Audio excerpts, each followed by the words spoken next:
Wine shop, English and beer. മൂളിലോ? അയ്യോ, നീ കണ്ടത് കണ്ടു, ഞങ്ങൾ ഇതിനെ വിളിച്ച് കാണിക്കണേ. വൈൻ ഷോപ്പ് ഉണ്ടല്ലോ. എന്റെ പൊന്നെ, 12,000 അടി ഉയരത്തിലുള്ള വൈൻ ഷോപ്പ്. മൂന്നാമത്തെ ചായ അല്ലേ? രണ്ടാമത്തെ ചായ ഇട്ടു. അത്രയും നല്ല ചായ. എന്താ ചായനെ പറ്റി പറയുന്നത്? ഒരു പശുവിനെയും കൂടെ നമ്മൾ കൂടെ.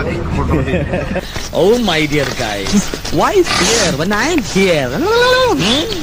ഒരു പശുവിനെയും കൂടെ നമ്മൾ കൂടെ.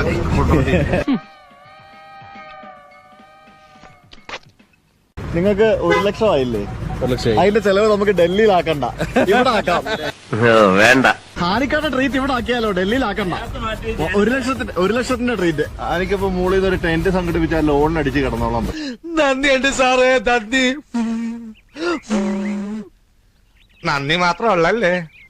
ചൈനയിൽ പോയപ്പം വൺ ഓഫ് ദ ലാർജസ്റ്റ് അല്ലെങ്കിൽ ലോങ്സ്റ്റ് ഇതിൽ കയറിയിരുന്നു. മറ്റേ ടിയാനൻ മൗണ്ടൻസും അവതാർ മൗണ്ടൻസ് ഒക്കെ ഉണ്ടല്ലോ, ആ ഒരു ഭാഗം. പണ്ട് അമേരിക്കയിൽ എന്താണ് സംഭവിച്ചത്? ഈ നായിന്റെ മോനെ ഇനി ഞാൻ കൊന്നുകളയും. നീ എന്ത് പറഞ്ഞാലും എന്തിനാണ് അമേരിക്ക പോകുന്നത്? ഇവിടെ ഹാനിക്ക് ഇന്നലെ പറഞ്ഞു നല്ല ഡ്രൈവർമാർ കുറെ ചായ കുടിക്കുന്നു, അതുകൊണ്ട് കുടിക്കാതെ. വെൽക്കം ടു ചൈന എന്ന് പറഞ്ഞുകൊണ്ട് മിക്കവാറും മെസ്സേജ് വരും ഫോണില്. ഒരു പടക്കമെങ്കിലും അപ്പുറത്തോട്ട് കത്തിച്ചിട്ടിട്ട് ഓടണം. எனக்கு நிக்க முடியல, நடக்க முடியல. பெரிய 2 குண்டிக்குள்ள இருக்குதுன்னு தோணுது.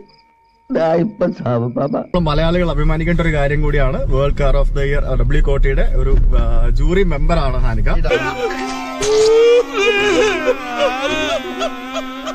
എന്നാ 1 മില്യൺ അടിക്കുന്നത്? DNC 1 മില്യന് ഒരു മാസം കൊണ്ട് അടിക്കുക. ഇപ്പൊ 207 ദിവസമല്ലേ ആയിട്ടുള്ളൂ.